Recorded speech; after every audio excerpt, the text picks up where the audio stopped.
Why so many high-income homeowners are quietly going broke? There's a particular kind of stress that doesn't show up in Instagram photos. It doesn't show up in salary numbers either. It shows up late at night when the house is quiet and you open your banking app, even though you already know you're not going to like what you see. On paper, everything looks right. Good income, nice home, stable job. From the outside, you're doing better than most people you know, and yet there's this low-level anxiety that never quite goes away. Not panic, just pressure. The sense that if one thing goes wrong, the whole setup starts to wobble. If that sounds familiar, I want you to hear this clearly from the start. This isn't about you being irresponsible. This isn't about you being bad with money.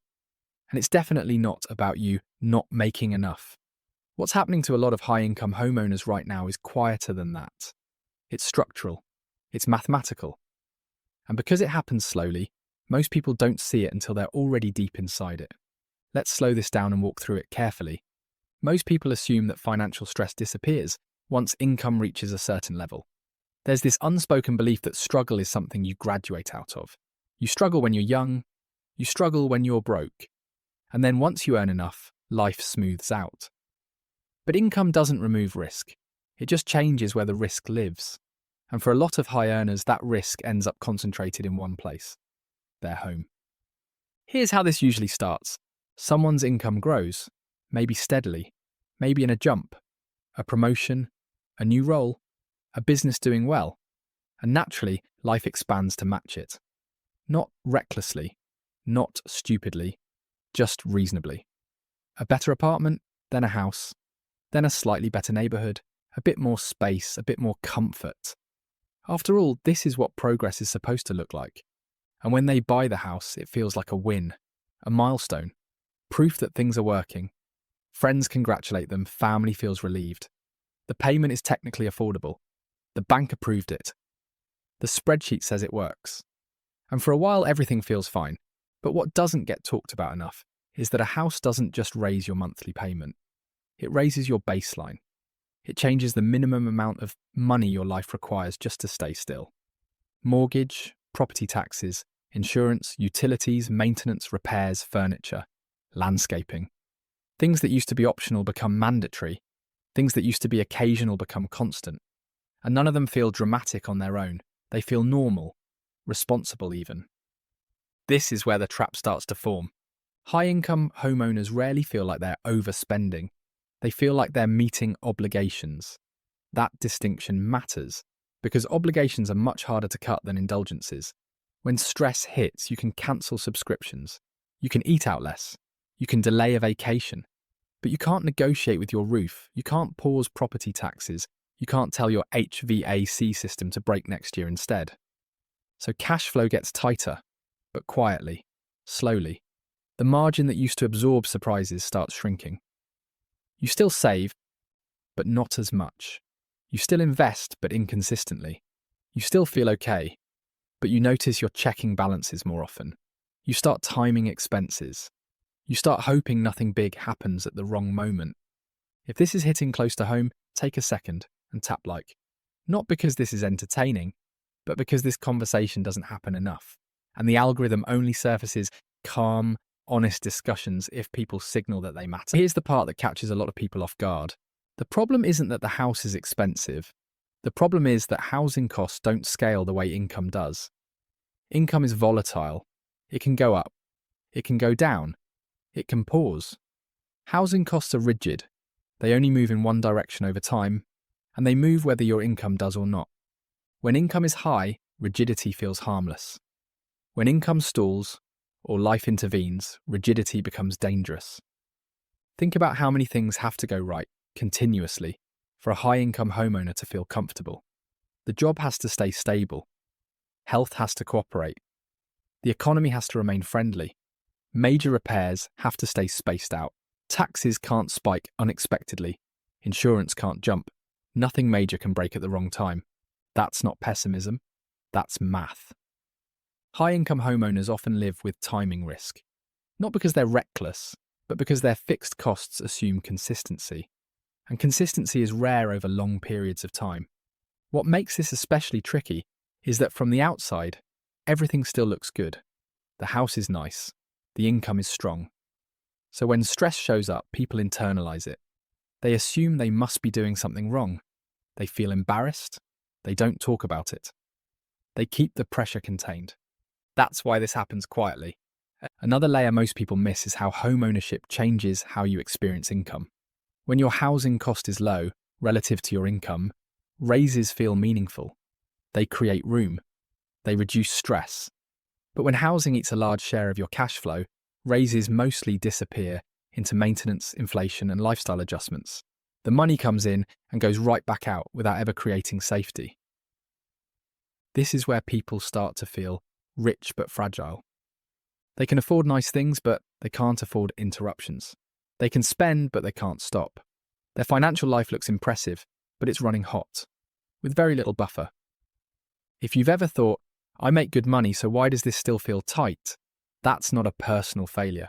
That's a system where fixed costs are doing most of the work behind the scenes.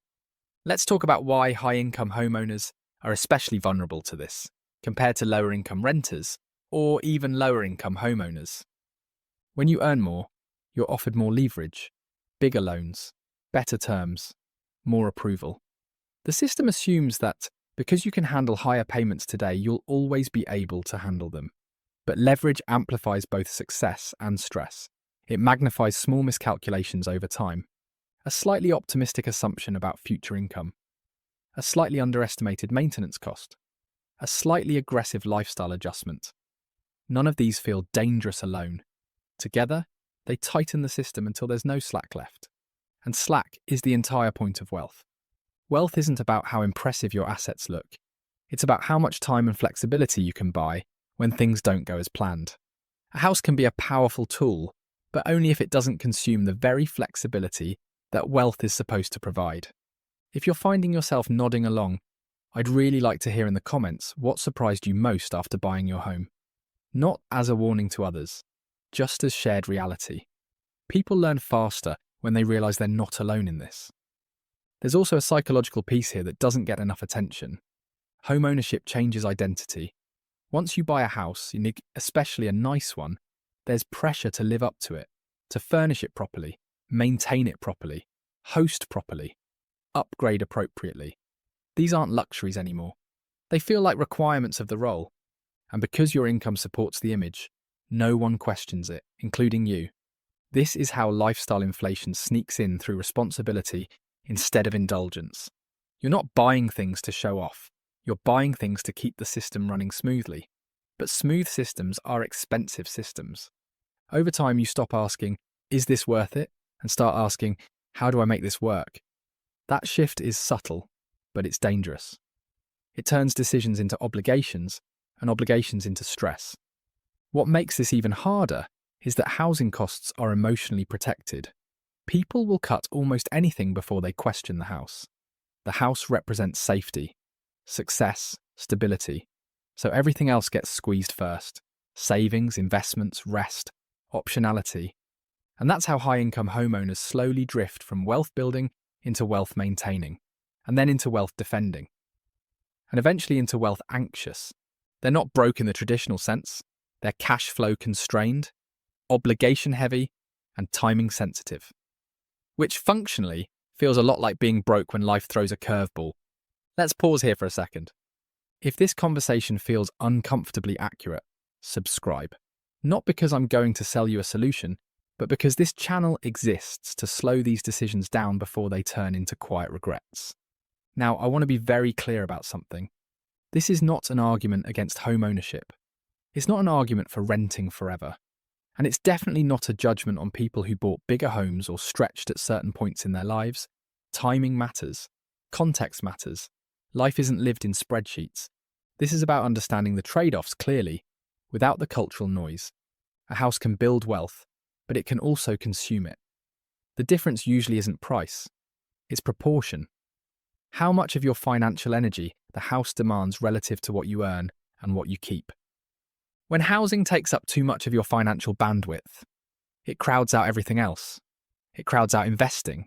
It crowds out career flexibility. It crowds out rest. It crowds out resilience. And resilience is what keeps high-income people wealthy over long periods of time.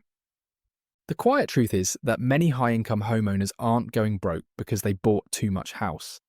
They're going broke because they bought just enough house to remove margin without noticing. They didn't cross a red line, they slowly erased the buffer.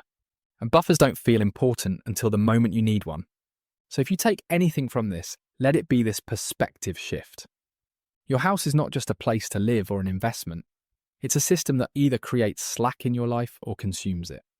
The goal isn't to maximize what you can afford, it's to protect your ability to adapt. That's where real financial confidence comes from. If this video helped you see your situation more clearly, share it with someone who looks successful but feels stretched. These conversations matter most before they turn into emergencies. We'll keep talking about money this way, calmly, honestly, without hype. I'll see you in the next one.